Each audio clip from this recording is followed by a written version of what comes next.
This is the Horse Radio Network. Well, before we get the show started, Horse Radio Network for the first time has a wide selection of Horse Radio Network merchandise available for the holidays. Hats, saddle pads, masks, clothing, mugs, and so much more, either screen printed or embroidered. Get your orders in now for you or your HRN listening friends. Visit horseradionetwork.com and click on the banner on the home page today. Happy holidays, everybody. This is episode 595 of the Dressage Radio Show, official podcast of the United States Dressage Federation on the Horse Radio Network, brought to you by ProStride. Okay, guys, before we do anything, I have to clear up a little snafu that happened from last show. I introduced Dr. Laura Stokes Greene's topic as being about pre-purchases, but you heard on the show the topic was back pain. Very sorry. We will have the pre-purchase topic for you today. As well, on tonight's show, we will talk about the current challenges of horse purchasing with Lauren Sprieser. We've also got a holiday gift guide and a great trainer tip.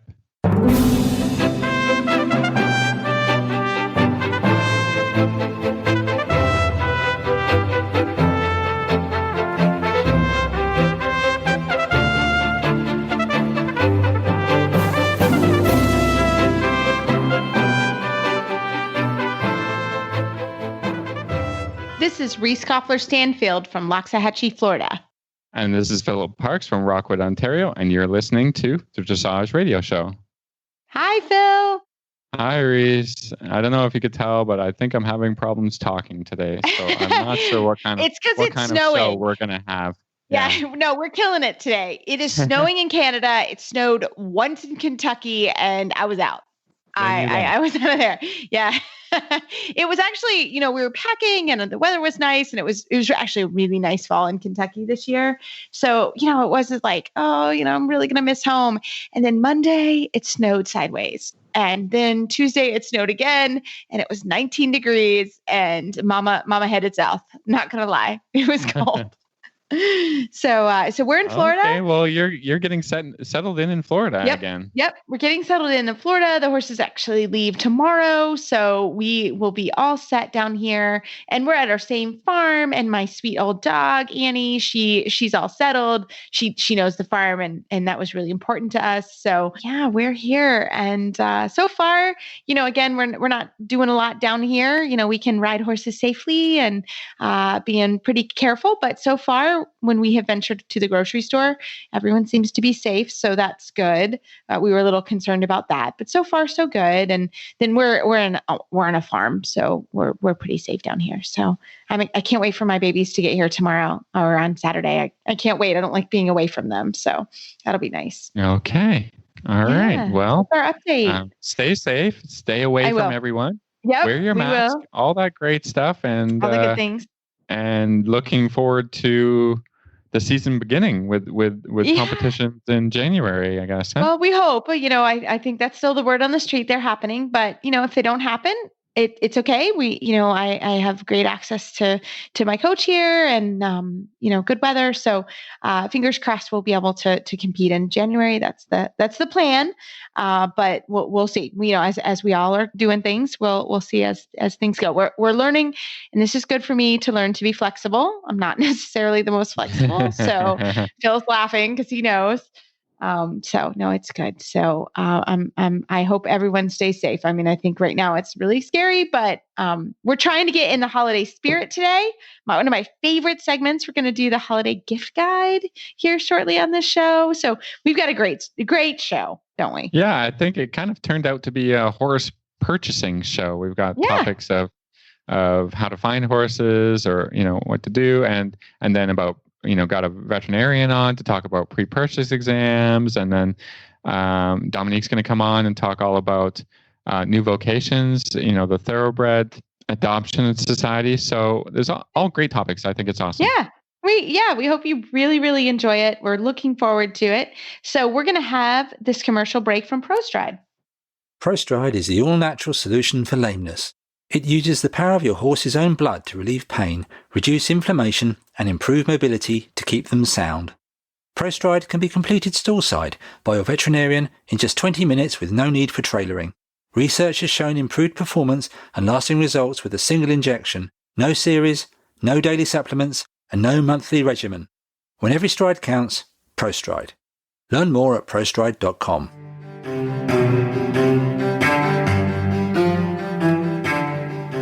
Bates saddles are the saddle brand that truly put your horse first. Enjoy comfort, optimal balance, and seamless contact with your horse, leaving you free to concentrate on your aids. Bates saddles offer you many features you don't find with other saddle brands, including the external FlexiBlock system, which is anatomically contoured to your leg, allowing it to ride in behind the block and support your individual position for maximized comfort and security. An adjustable ergonomic stirrup bar, which allows effortless rider alignment to be achieved by altering the position of the stirrup bar, enabling you complete control over your preferred leg position. Many styles are available, including the new Bates Dressage saddles, the Bates Victress show jumping saddle, and the Bates Advanta eventing saddle. It is the official saddle of the United States Eventing Association. You can learn more about Bates saddles at batessaddles.com. That's batessaddles.com.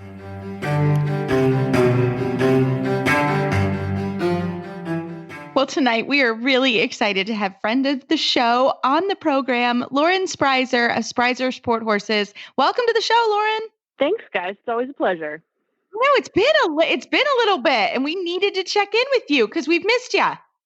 I've missed you and everyone else on the planet that I can't see because of COVID very badly. I know. Hopefully I'll get to see you in person here in Wellington in a couple weeks from a distance. Obviously, we're all going to have to be safe down here too. But so Lauren, we just kind of wanted to do a check-in. We were also going to talk a little bit about kind of your journey of horse shopping and where we are. And I think horse shopping's on a lot of people's mind as well. So we just wanted to have kind of a general conversation. So I was going to let you get started about where you are right now. Where am I? So over the summer, I sold a horse, which means that I had room in my life for another horse. And I said, cool, I'm going to go find something young, like 3 or 4 with 3 really good gaits. And I'm surely no problem to find that, right? Like there's lots and lots of those that are out there. Well, let me tell you, I have had 3 disastrous pre-purchase exams. I have had 2 more that were vetoed by my veterinarian, the x-rays that were available. I've had 3 that sold before I could get somebody there to go see them, and 1 that was measured in a fashion like men measure. Never mind, this is a family podcast. But anyway, it was a lot shorter. It's a family show. Than advertised. The family show, a lot shorter than advertised. And it's been 4 months. I have more than $8,000 in pre-purchase exam costs, and I am nowhere. And I've never had a horse search go like this. Mm-hmm. And I don't know if it's just like I'm just having bad luck right now, or if COVID and the challenges to travel have made everybody snap young horses up a lot faster than they normally do. Mm-hmm. But I'm nowhere, and I'm certainly learning a heck of a lot about the differences between searching in America and overseas, and just searching for young horses in general, searching for horses in general, and some of the pitfalls therein. Yeah. I mean, we talked off air actually about this because I'm kind of in a similar boat, also trying to find the same young horse. I kind of got my heart broken on one, also on x-rays.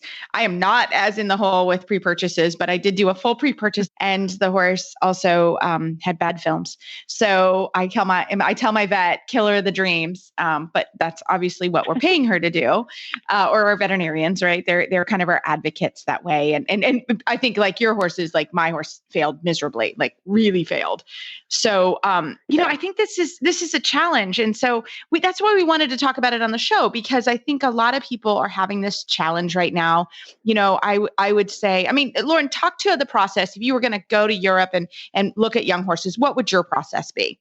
So I have done it several different ways. I have looked for things myself, reaching out to breeders that I know, reaching out to contacts that I know. But most of my most successful searches have been where I call up an agent. I don't speak Dutch. I speak a little German, but not nearly enough to be, conversationally competent. And I just feel like even though, of course, many European people speak better English than we do, being able to speak the native language really gives you a better ability to talk to breeders, to talk to riders, and to have an honest conversation about what they have available. And you tell your agent what you're looking for, they go find it, and you hop on a plane and you drive around Holland or you drive around Germany. And a lot of them have been pre-screened for you. I've actually been a part of that screening process. I found myself in Europe a couple of years ago to go see one horse for 3 days, which it doesn't take 3 days to see one horse. So I got to go sit on a bunch of other stuff for other people, which was a real hoot.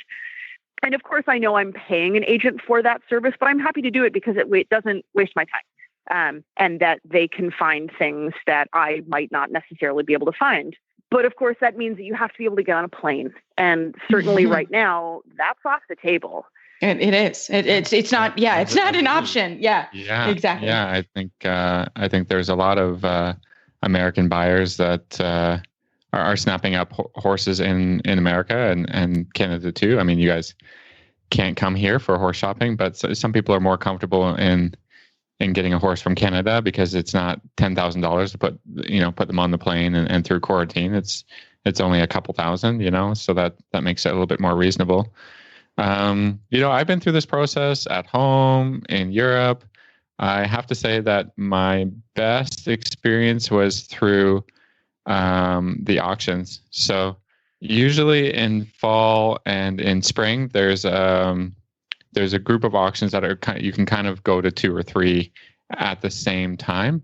I know the Hanoverian, they have probably the most. They have an auction every other month, and then the other ones have 2 or 3 a year. At Vecta does a lot of auctions. The Oldenburgs do a lot of auctions, and the Westphalians do a lot of auctions. And I have had a really good experience with all the people there, and with that, because they do the pre-screening. You're going to get maybe not what your vet wants, but at least a bunch of X-rays, and then you can order more. When you get there and you pay for the extras or whatever. So, but they pre-screen the horses that are coming in, and they select them for their auctions specifically. So I think that's a good way to go about it. If you're looking for a young horse, I mean, almost all the horses in these auctions are pretty green broke. They run a couple, maybe 3 or 4 each auction that might be a little bit older and a little bit more experienced. But when you're looking for young horses, I think you want to see a lot of them because you want to have a good base of comparison. Yeah, and Phil, explain the role of the auction houses. I think that's maybe a little bit difficult for North Americans to listen to hear, because we think auction, we don't think good things, but it's different in Europe, right? Yeah, absolutely. I think, well, if you're part of a breed society, whether it be Hanoverian, Oldenburg, Westphalian, then their job is to provide marketing for your horses, be it Hanoverians. Let's use that as the example. So, as a Hanoverian breeder, you pay your fees, your yearly fees to the breed society, and then they offer a number of services that are very useful to breeders. So, one of them is marketing of horses and providing at an additional cost, but providing an auction or auctions for you to possibly sell your bred horses at. And so if you're a breeder and you have, they sell them at all ages, but let's say you have a 3-year-old, you can send it to the Hanoverian place, and they have riders who will back your horse for you. They provide a ton of services. They will market your horse in their auction, and then they take a percentage of the sale price as their fee for these services. And their job is to go and select the best horses for their auctions. So they have 30, 40 per auction to offer to buyers. And they are very upfront about the horses, and they're, they do the X-ray screening. So they're not selling just any horse in their sales. They're selling kind of the best of what's around and what will be for sale. So they provide the service to the breeder. They provide a service to buyers. They just get them together and then they sell horses. And I think that you have a reasonable idea that you're buying a horse that is fair market value because, bidding starts at X, and you're typically bidding against someone else who also wants to buy that horse. And so I think that's a good way to arrive at a fair market value. Both with the auctions and with the private sales in Europe. I think, Phil, a lot of the thing you mentioned, in Europe are not done in the United States or in Canada, which is one of the reasons why I do enjoy shopping in Europe. X-rays being available. I am as in the hole on X-rays as I am because 2 of the 3 horses that I vetted had not 1 ounce of vetting done before they were put on the market. Virtually everything that I have looked at in Europe has at least had a baseline package of X-rays, and virtually all of them, not all, but almost all, have had big, hairy sets of X-rays, necks and backs and skyline views, and many, many, many films, making my veterinarians very happy. And the quality has certainly improved a lot in the last 10 years. Better marketing of the animal. I don't mean marketing like advertising. I mean knowing what that horse is going to be. I think that in general, not all, but many European breeders have a more realistic look at their animals than Americans do. I cannot tell you how many times I roll my eyes when I see an ad on the internet for a horse. This absolutely has Grand Prix dressage potential, or it could be a nice hunter. No, that's like saying that I could be a prima ballerina for, at Juilliard, or play, right tackle for the 49ers. That is not the same thing. Those are mutually exclusive things. And I think too, just better presentation, better videos. Every video that I've gotten from Europe has been like the teaser video where it's like, oh, look at a trot, look at a canter. But then there's a 2 or 3 minute unedited, no music, no nonsense video that follows it up. I've even had a couple of European sellers send me videos of the horse walking and trotting away from the camera like a pre-purchase exam. I've been sent videos of the horse hacking down the road. It's really a complete marketing package, whereas a lot, not all, but a lot of the horses that I've looked at in the States, sometimes they don't even have a video. I've been waiting for a week right now for a video of one in the United States, a week. Yeah. And it's been advertised as being for sale. They should probably have the video ready first. Yeah. Yeah, no, I mean, I feel the same way, Lauren. I've had the same experience, I get it. And, I think the same thing is you can see a horse being ridden like a dressage horse, I think in Europe, they have a lot of people that specialize in riding youngsters. Not always. Don't shoot me on this. A lot of young horses in the US get sent to a cowboy versus somebody that is trained in riding a 3-year-old like a dressage horse. And again, that's a general statement. I'm not saying that everybody does that, but I think when you look at young horses, I make the analogy, obviously I'm from Kentucky, right? And if you're going to look in the world of where to come get a thoroughbred racehorse, you are probably going to come to Kentucky, just my area in Kentucky. Not always. There are great breeders all over the world. But if you're going to come and see the volume of horses, it's probably going to be Kentucky or one of the auctions that we have in Kentucky. It's the same thing if you were going to look for a young dressage horse. You would go to Europe, to Holland, to Germany specifically. But let's talk a little bit about looking in the States, because I have right now, I'm personally looking for 5 people for horses, varying budgets, varying experience levels, very varying budgets. So, I mean, it's a challenge right now, right? Because you can't always hop on a plane to go look at them, right? So what are some challenges that you're finding with that as well?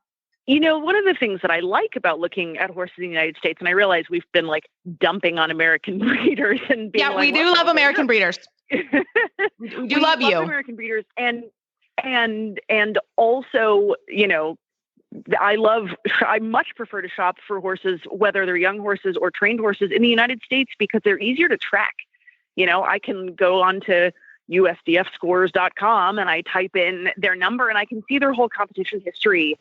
I also, as far as trying things, right now for COVID, I can't hop on a plane to go see stuff quite as easily, but I didn't really want to hop on a plane to fly 2,000 miles to go see one horse anyway, only to discover that it's not quite what I'm looking for.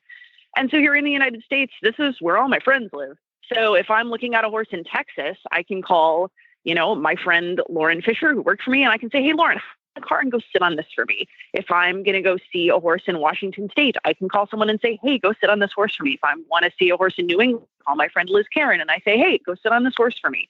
And that saves me a lot of time. I'm perfectly happy to pay a friend of mine a couple $100 to go sit on a horse to save me 2 days of travel and airfare and hotel and nonsense.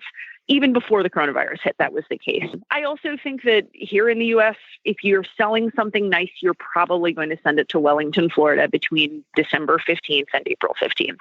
And that means that if I have clients looking, they can get on a plane one time and they can go sit on 8 horses that are what they're looking for. That's not, of course, universally true. If you have $10,000, you're probably not sending it to Wellington, Florida. If the horse is for sale for $10,000, you're not going to send it to Wellington just because it costs so much to be there. But certainly for people that are looking for educated dressage horses with quality gaits and they have the money to do that, Wellington's where they go. Yeah, I think they're going to be coming here, a lot of them, to Wellington. But I do think you can look locally. You certainly should look locally first. Phil, what is the market like in Canada? I mean, I'm not that involved in horse sales and horse stuff. I mean, I'm employed by a small breeder. I think the situation is difficult because there are not many horses bred in Canada for sure, and US more, but not that many compared to across the pond. And usually if a breeder has a nice horse, they're going to sell it as a weanling or a yearling, and somebody recognizes the breeding and the quality of that horse and they buy it. And they buy it for themselves or they buy it to start it. And I think one of the problems in shoppers in North America is that there's kind of a mentality that because it was bred here, it's not worth as much money. And so if I'm going to stick up for the breeders a little bit, like there's sort of some kind of prestige for going across the pond and spending a lot of money and then shipping it in for a lot of money.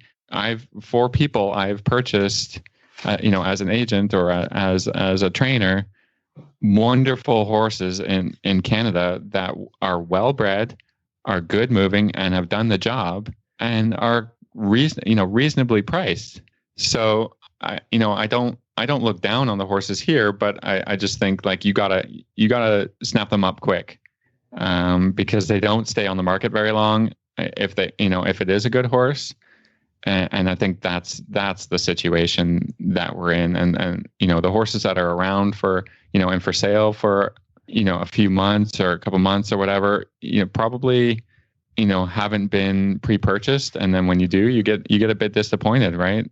The people I work for that are selling a horse, I tell them, let's just do a baseline set of x-rays so we know what we're selling, what we're marketing, and go from there. And be realistic about the price, but don't take a discount because it's not coming from Europe.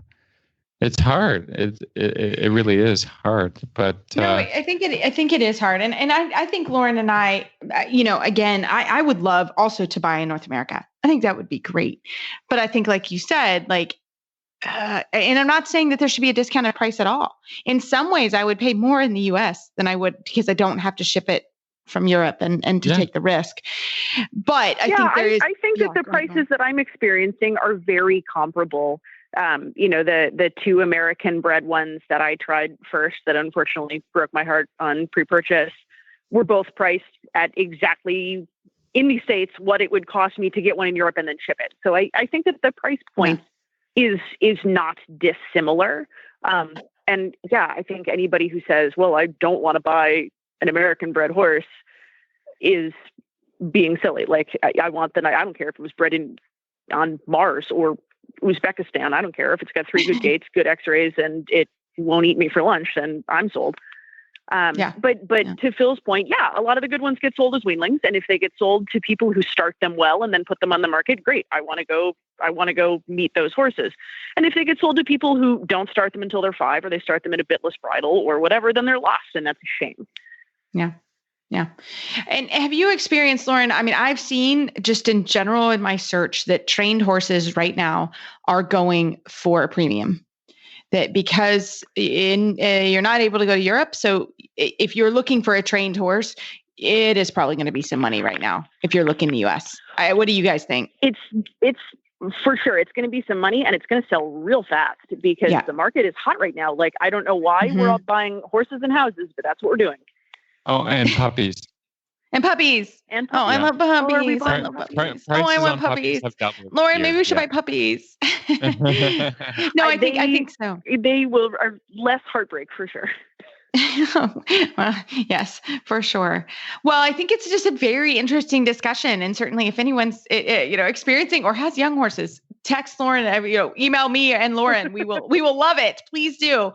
But I think there's also a larger discussion. Tall and not feral. Yeah, we would love it. Please send it to us. But I think there is a discussion too on connecting U.S. bred riders or U.S. or North American, sorry, Phil, with trainers, because, we do need to always refill our stock. We always are looking, and, let's connect U.S. breeders and riders. But Lauren, we could talk with you all night. We love it, but we wanted to have you share all your contact information so somebody can send you your next Olympic star. Yeah. How can people find you? Find me online. You can find me online on my website, which is SprieserSporthorse.com, or you can find me on both Facebook and Instagram at Lauren Sprieser. Fantastic, Lauren. Thanks so much. And we wish you all the best of luck. Thank you, guys. This Nutrition Minute is brought to you by Kentucky Performance Products, the company that simplifies your search for research-proven nutritional supplements at kppusa.com.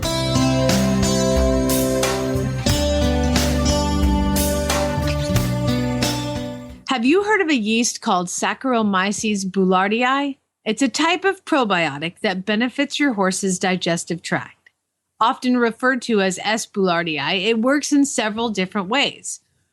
One unique property of S. boulardii is that it supports the stimulation of the enzymes found in the intestinal lining. These enzymes help your horse digest starches and sugars in the small intestine.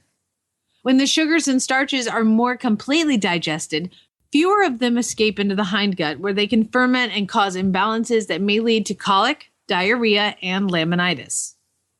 Saccharomyces boulardii is found in Nalox Advanced, made by Kentucky Performance Products. Nalox Advanced contains a blend of yeast, fermentation solubles, and stomach buffers. These ingredients work together to maintain your horse's digestive tract in peak condition. Nalox Advanced is recommended for horses of all ages and stages and is fed on a daily basis. This Nutritional Minute has been brought to you by Kentucky Performance Products. You can find all of their terrific products at kppusa.com.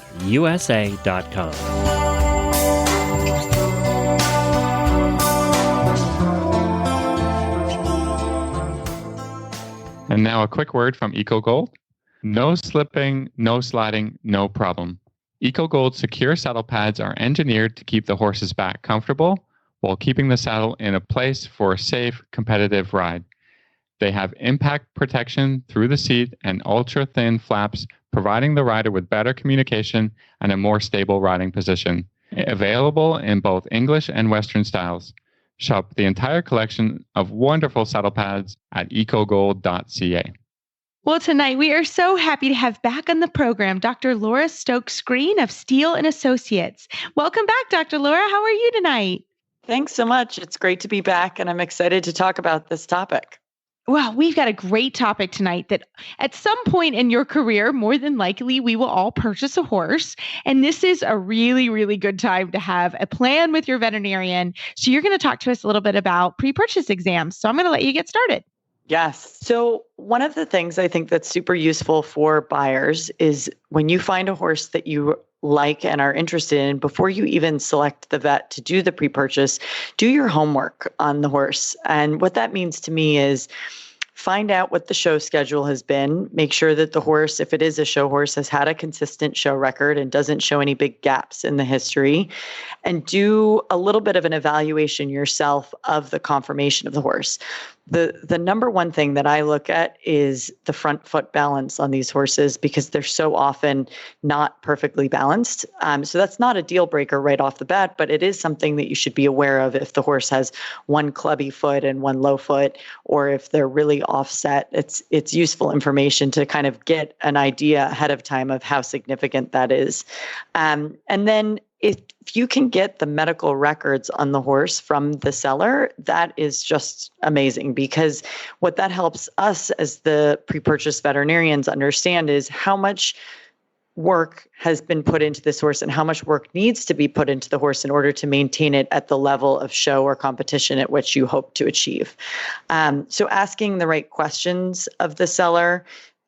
Do they have any pre-purchase x-rays that they can share with you from their pre-purchase? Oftentimes in the dressage world, a lot of the original buyers or owners will have purchased the horse from Europe. So they might have a set of x-rays from Europe, which you can share with your veterinarian before you even do the pre-purchase, because pre-purchases can get to be quite expensive. So if you are able to share this information in the x-rays ahead of time, it might save you, just so that you have that extra layer of confidence about the horse. There are certain questions that I always ask myself as the veterinarian, and they're actually written into my pre-purchase reports. I ask, has the horse ever been lame? Has the horse ever needed to be blocked for any reason? Has the horse had any surgeries or known illnesses, things like Cushing's or EPM or colic? Those are really important to know about. So when you're going to do a pre-purchase on a horse, what is the normal evaluation tools that you're going to use, and what else do you have available that, depending on if it's a Grand Prix horse versus a 4-year-old, what's your go-to? It's an excellent question, because as we know, there are a lot of different levels and intensities of pre-purchases. So the number one thing that I do that I think is the most important is the evaluation in hand and under tack. And I think it's very important to watch the horse both on hard surface and on soft surface, regardless of the age of the horse, and also with a rider, because you'll see lamenesses. So the most surprising pre-purchase I ever had actually was one where the horse was perfect under tack, looked absolutely beautiful. And then as soon as we lunged it in soft surface, it was dead lame. And the trainer herself said to me, wow, I'm shocked about this, because I never lunged the horse, so I would never have known this until you came to do the pre-purchase. And so obviously on that horse, the buyer didn't end up taking it, but I think it is important to challenge the horse in these different environments, both on the hard and the soft surface and in hand and under tack. So that's a given no matter what level of pre-purchase or level of sport the horse is going to do. Then we're always looking at the eyes, listening to the lungs, listening to the heart. Those are all givens no matter what. And then I also include a neurologic exam, because even at a young age, I think it's important to know, does the horse respond properly to the different things like a tail pull, for example, or small circles where it should know exactly how to track its feet. And so if I see any of these subtle signs that something's not quite firing right, it also is going to give me a little bit more indication that I should follow up with that. Like, why is that horse not doing it correctly? So I might take neck x-rays, for example, to look to see if this young horse has some sort of neck conformation abnormality, or I might take Lyme blood work or EPM blood work, both things that can cause very low-grade subclinical lameness or neurologic unsoundness. Then after that, those are the bread and butter of the pre-purchase exam. And then we get into imaging. And so in your imaging, you're looking at x-rays and ultrasounds. And the x-ray set that I usually do is pretty extensive. It's a set of about 40 x-rays. And you're looking at the front feet, the front ankles, the knees, the hind ankles, the hocks, and the stifles. And those are the things that I think, if you're really looking to see what the whole horse tells you, those are the main areas that I'm looking at. And then if the horse is on the expensive level, or you have an owner that really likes information and doesn't want to leave any stone unturned, I also do the neck and the back, even if they don't show clinical signs of anything, because I've been amazed at the number of times I've found things without having any clinical signs of it. And so that really gives you a roadmap to be able, as a veterinarian, to tell people what's the prognosis for this horse being able to complete the job that you want it to complete. Yeah, and that makes sense because, I know when I was younger, vets would pass and fail horses, right? That's not standard anymore, correct? Absolutely. We're actually trained, when I was trained, we were trained not to use those words because it's more like there's a horse for every buyer and there's a buyer for every horse. And so certain things that are going to be unacceptable to buyer A because they're risky for whatever reason are going to be more acceptable to buyer B. And an example of this is, let's talk about like a schoolmaster, right? There are plenty of people who will purchase a 16, 17, 18-year-old schoolmaster dressage horse that is the best personality, the safest horse, gives you confidence. But if you do what I call looking under the hood, you're going to find arthritis here. You're going to find kissing spines there. And the question is the ability of this horse and the confidence giving of this horse enough for that buyer to want to take on the risk of the arthritis or the wear and tear of a horse of that age?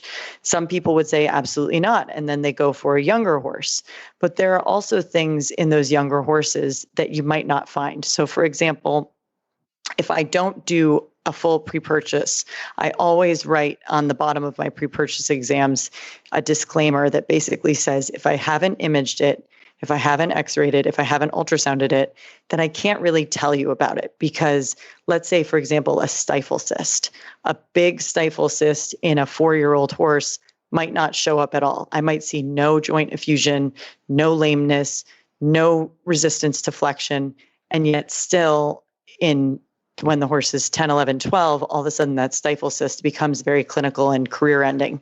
Now, if I had x-rayed that as a 4-year-old and been able to see that, I could at least tell that buyer, hey, here's what you're facing. Here's the level of risk that you are entertaining by going forward with this. I have to say, being a veterinarian involved in a pre-purchase is a really tricky thing. And my advice to people is to work with a veterinarian that you know and who knows you, because as you talk about people's level of comfort with risk, you don't know unless you know the person.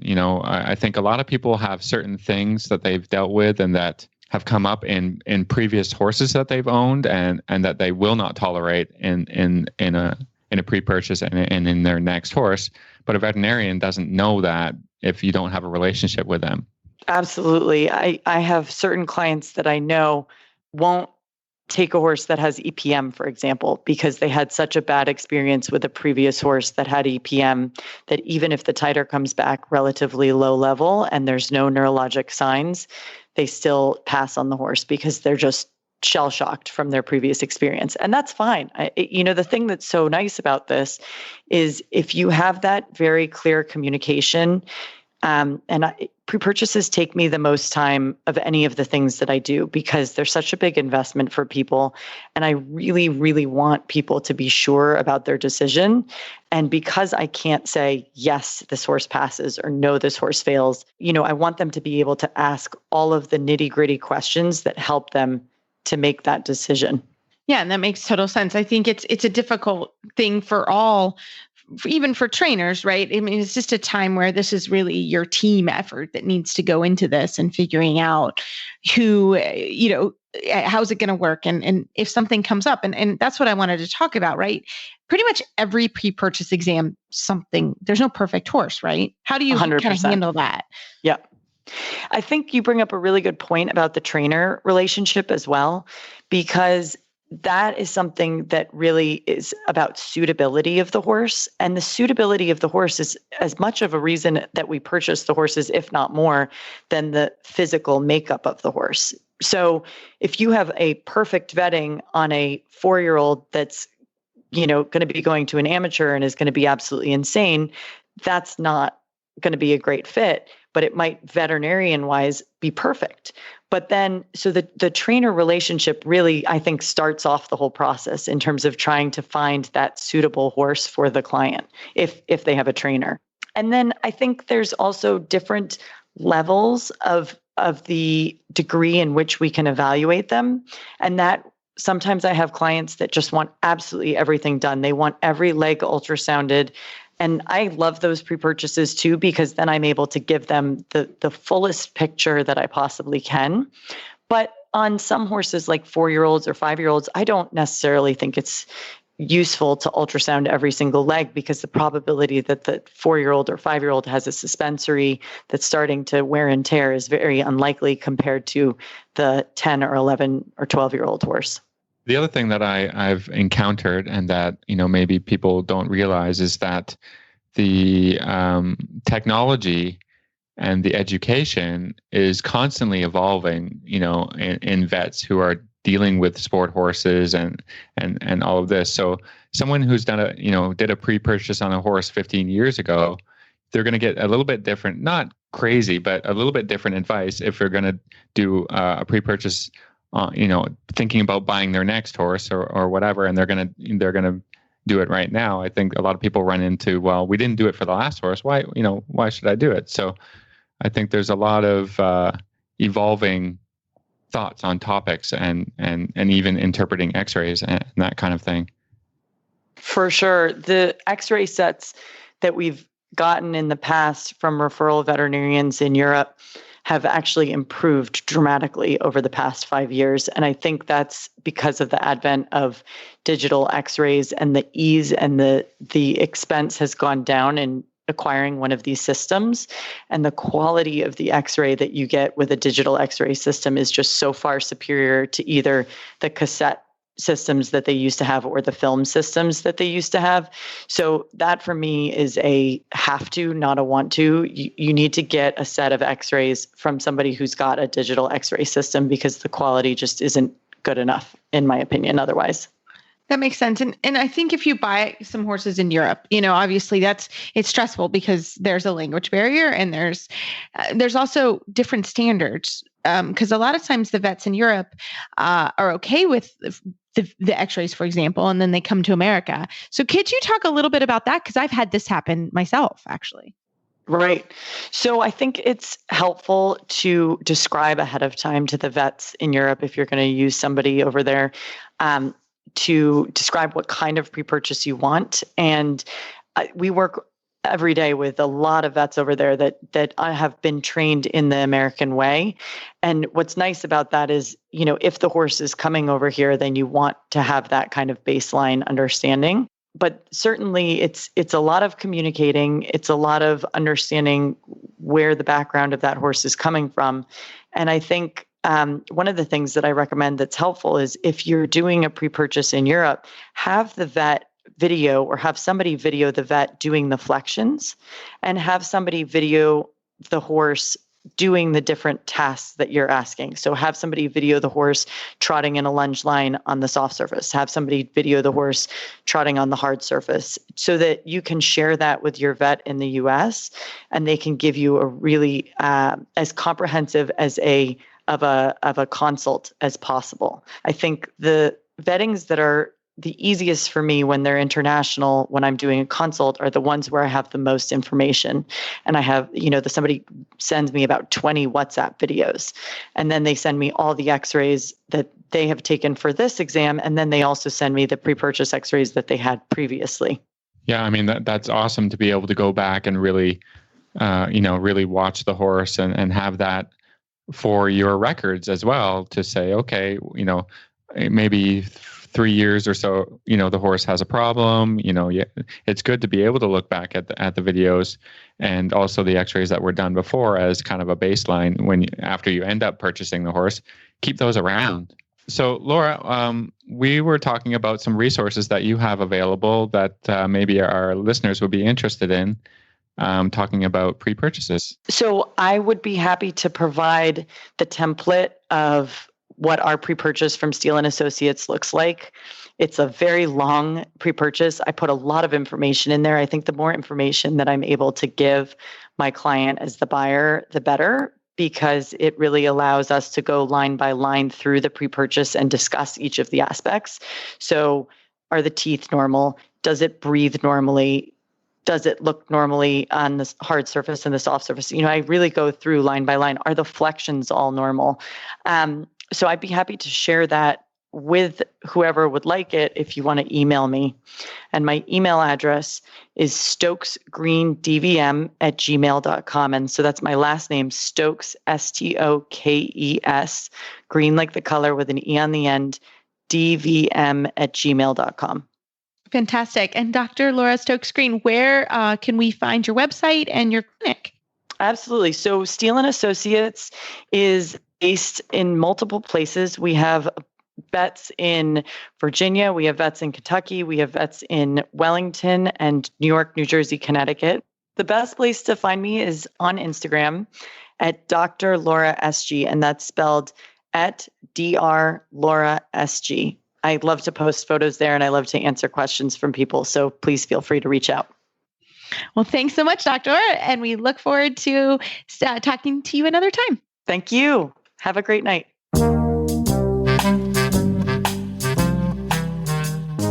Tired of having your boot sucked off mid-stride by sticky mud?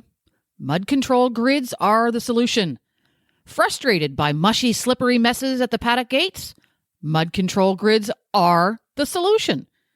Is keeping the ground underfoot stable in your sacrifice areas and dry lots causing you to lose sleep? Once again, mud control grids are the solution. You're seeing a trend here, aren't you? Well, Han Plastics Mud Control Grids really has come up with the best solution. Unlike other plastic grids on the market, mud control grids can be installed directly on top of the mud. Let me say that again. Right on top of the mud. You don't need to do any ground preparation. The mud control grids are an instant solution to your high-traffic, muddy areas. No more having to fill in with sand, gravel, shavings, or even old carpet. What's more, mud control grids will allow grass to grow underneath of them, so they can be taken back up once the area is dry or recovered. Or you can leave them right where they are and take over again when the rainy season comes back around. Han Plastics mud control grids are designed to be installed as a temporary or permanent solution. You can take them with you move. Put down a lot, put down a few. Add more each year. The ultimate mud control solution. Check out Han Plastics mud control grids at mudgrid.ca. Oh, an added bonus, your tractor or gator won't sink up to its axles with Han Plastics mud control grids in place. So there's that. www.mudgrid.ca.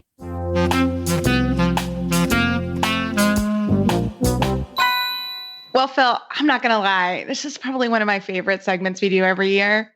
I'm really excited about this one. So every year we do a holiday gift guide.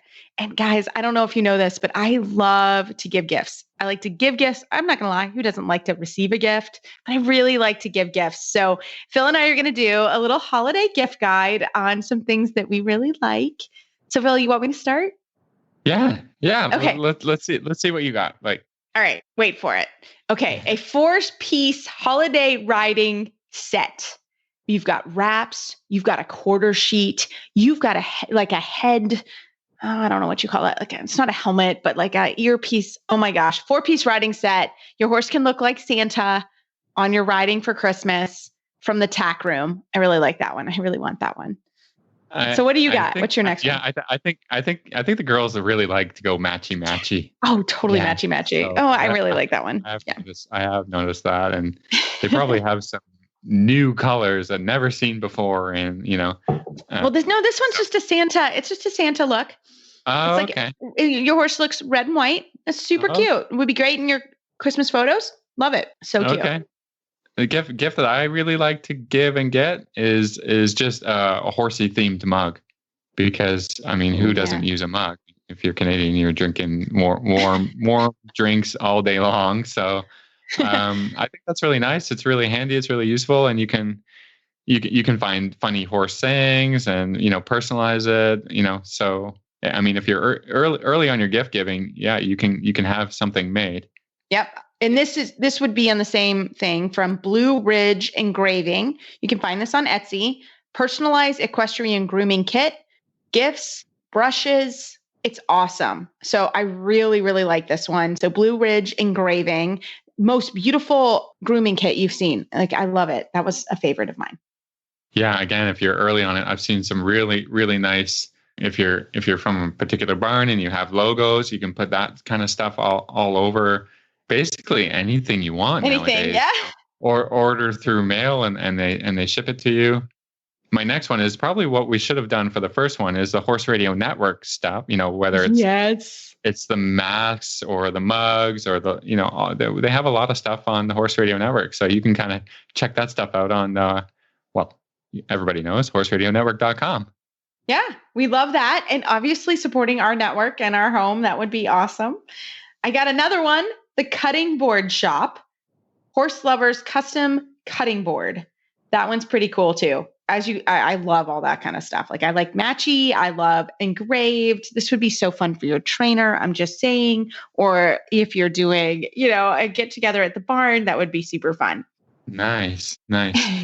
I think also just warm weather gear. I mean, from Canada, yes. I go through that stuff like crazy. I like to have a little variety in hats and scarves and gloves and all of that stuff. You can never have enough. So Phil, tell us real quick, like what winter gear do you have? Like, what do you use? So for me, there's not, the problem is that there's not a ton of selection in men's wear, even, especially equestrian themed, but just in general, I think men don't get the variety that women get. But I mean, I like really just, wool hats, wool scarves, natural fibers so that, when I'm wearing and riding, like I can't switch my outfit all the time. So, some of the textiles get kind of sweaty. I think just the natural fibers is the best stuff for, riding horses and going from horse to horse. And basically it's about not getting cold in between rides or you not wear getting cold. Don't you wear literally heated gloves and things? Yes. Yeah. I've got some of that stuff, but, that's when that's not kind of a day to day. That's when I'm going on a weekend to do a clinic or something like that, where I'm going to be out for 5 or 6 hours. Yeah. Not doing anything. When I'm riding, I get warm, and so that's not a big deal. It's just, I'll ride a horse, then teach a lesson, then have to get back on a different horse. So yeah, that's a little bit the challenge. Right. Yeah, that's tough. I mean, that's hard when you ride, right? So, but there's such great fabrics and things out there now that you can change. Phil would wear that in a clinic. Everybody, I would be wearing that to the grocery store. Like I would be having the heated everything. Heated jacket. Yeah. I would have a heated sheet to walk around in. Like, yes. What are you talking about, Phil? You're like, I only wear that. No. Well, the last one I have, though, is something I'm actually going to get my niece because I think it's really cool. And we're trying to learn, she's 7 and we're trying to learn the parts of the horse and bridles and saddles. So this is a really cool vintage poster from Urban Vogue Company. And it's awesome. So I really like this one. Again, it sounds like it's a small business and it's a vintage horse poster and it's great. So if you're trying to teach, I kind of want to buy this and put it in her tack room or my sister's tack room. So we can talk and have a little poster. So that's my final gift giving guide. I got one more. I love it. Trafalgar Square books. Love it. Great book club. Great friend of the show. We do our book club. They have tons of books, tons of stuff. So www.horseandriderbooks.com. And we will put up a list of the book club books that we did this year. Because I will tell you, if I talk to anyone, friends of the show, everyone thanks us and has really enjoyed the book club. And we're really glad because we really do. Phil and I talk about those and we really like to pick the right book for all of us because Phil and I read them too. So we really try to pick the right books. And I was so thrilled when everyone has really enjoyed that and has enjoyed the community that we've created. So Trafalgar Square, they're an amazing company and have other books. We pick with them and the books we want to chat about. So we really, really enjoy that. So a great one, Phil. I guess I have one other thing because I have a little one in my life that rides. And what I would say is she likes anything unicorn. And I'm a sucker. Phil even sent me a hat for her the other day that was a unicorn. Like it is full on unicorn. And I'm not going to say that I buy 2 of each item because I usually do. I'm like, oh, she has a hat, and I probably buy them for myself too because I love it. So unicorn items are heavy in our house, so I like this as well. So we hope you enjoy our holiday segment, and if you have any other ones that you want to share with our listeners, put it on our Facebook page. But you also send it, and Phil and I will love to chat about it. Well, Phil, another great gift from one of our companies that's been with our show a long time is the Total Saddle Fit, the girths, and also the stability stirrup leathers. We talk about them every week, but these are the most amazing gifts. If you want to give me or Phil gifts or not, we will take it. No, we're kidding, but really, really amazing gifts. Phil and I use these products every day. We have tested them for years. They honestly still look amazing, and it's incredible. So we can't thank Justin at Total Saddle Fit enough, but also the amazing products, and they would be great gifts. If you have any questions, feel free to ask Phil and I. We're happy to help you with that. But totalsaddlefit.com, all great products, and also a great thank you for Justin for supporting our show throughout the years. And then now we have a great Total Saddle Fit tip of the week from Dominique Lean.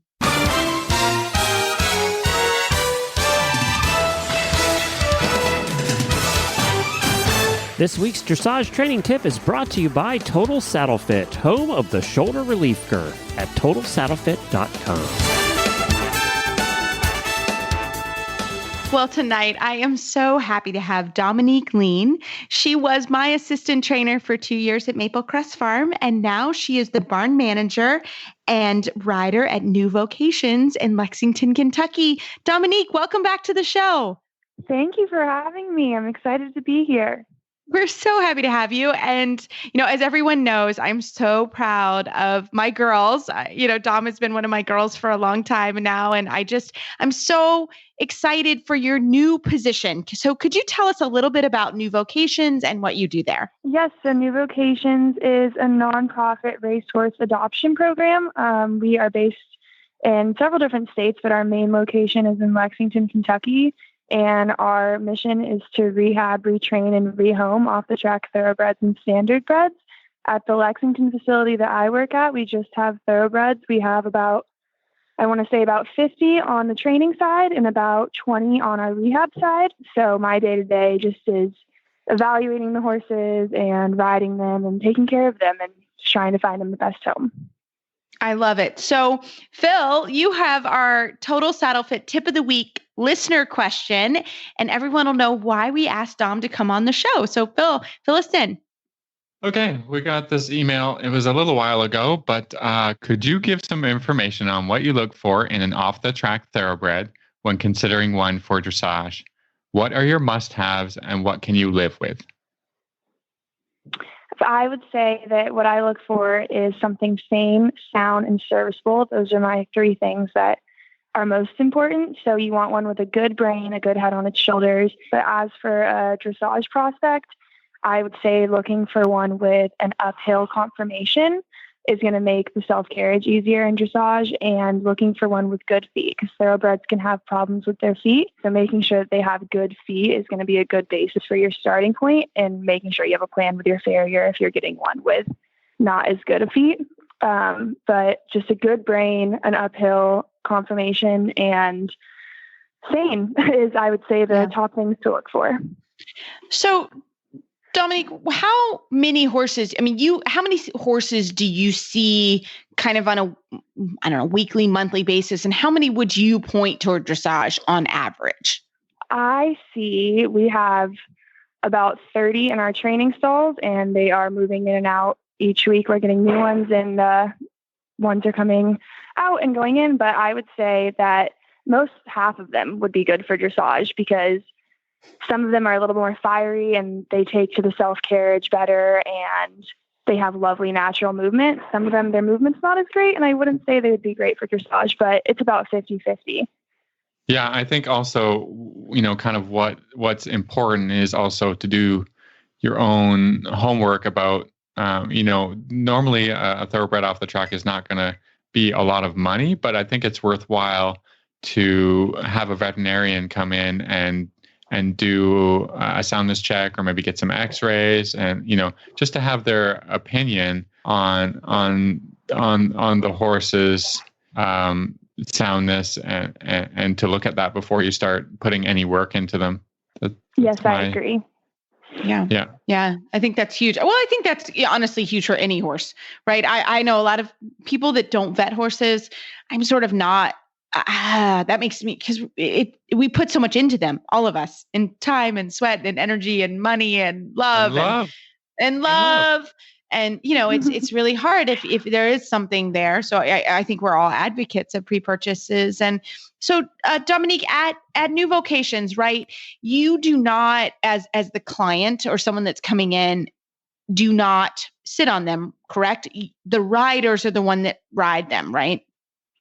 Yes, correct. We have too many horses and too many applicants. It would be a liability issue to allow them to ride, but they're at full disclosure. They know everything about the horse. They know everything that our vet has found out about the horse, and we try to send them with a good idea of like how we've been riding them and what we've been working on, and they're welcome to come see them work. Right. And you guys do this all day, every day. Like this is something you're doing all the time, and I think that's part of it too. You finished with a vet appointment where we checked like 7 horses who were new to see what their prognosis would be for future careers. Oh, that's fantastic. Yeah, no, it's great. Actually, you called us, my current assistant. You found her a horse. You called and said, "Hey, you've got to come look at this horse." So tell us why that he's a great dressage prospect, eventing prospect. So why did you call us like right away and say, "Hey, come over to look at like that specific horse"? He had a really good head on his shoulders, and his conformation was lovely. And the one time that I had worked with him on the ground before that, he was really smart and took to everything that I was asking him right away. And so when she had texted me, her assistant, saying that she was looking for something, he was just the first one I thought of because he was just built correctly and had a good head on his shoulders. And I didn't find any soundness issues with him at the time. So I said, go. Yeah, no, I mean, he's been awesome. He's been so much fun. So Dom, how can we find New Vocations if someone's interested in adopting a thoroughbred or if they're interested in giving to a nonprofit through this season? How would they find you? We are on every social media. We're on Instagram. We're on Facebook. We have a website at horseadoption.com. Or if you just type in New Vocations Racehorse Adoption Program, you'll find us. We have a huge site, and we have locations in Louisiana, Ohio, New York. We're all over, and we're getting bigger. So come and check us out. And we have a lot of lovely horses who want to go home for the holidays. So find your next partner. Absolutely. Dominique, happy holidays, and we'll talk to you soon. All right. Bye. Well, as always, we love email and Facebook shout outs. Keep them coming. Literally, Phil and I smile every time we get one. So we love it. Keep it up. And we have some really good announcements we want to make sure we get in for the show. The first announcement is we've been getting great submissions for our video giveaway. Basically, it is send a video. Well, actually, the first step is to send Phil and I an email, Phil or I, or both of us, an email for somebody deserving for a virtual lesson from Phil and I. And you send us a video, and Phil and I will come online with you and give a lesson to whoever you feel like is deserving. And we've gotten some amazing stories, and we will choose, and it's going to be really hard to choose. So it may be also Valentine's Day. This may be going on a while. So we really are excited and thankful for all the submissions we've gotten.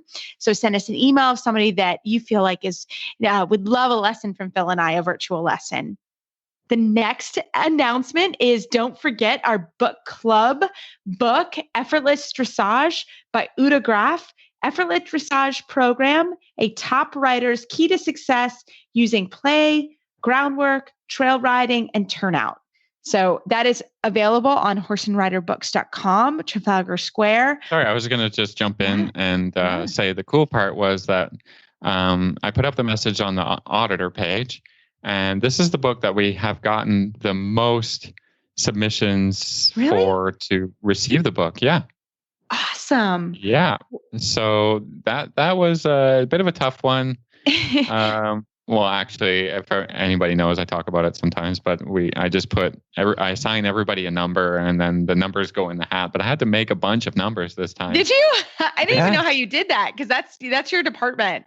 So yeah. I had no idea, actually, guys, that's how Phil did it. But again, to be eligible to come on the program and get the book for free, you have to be a Horse Radio Network auditor.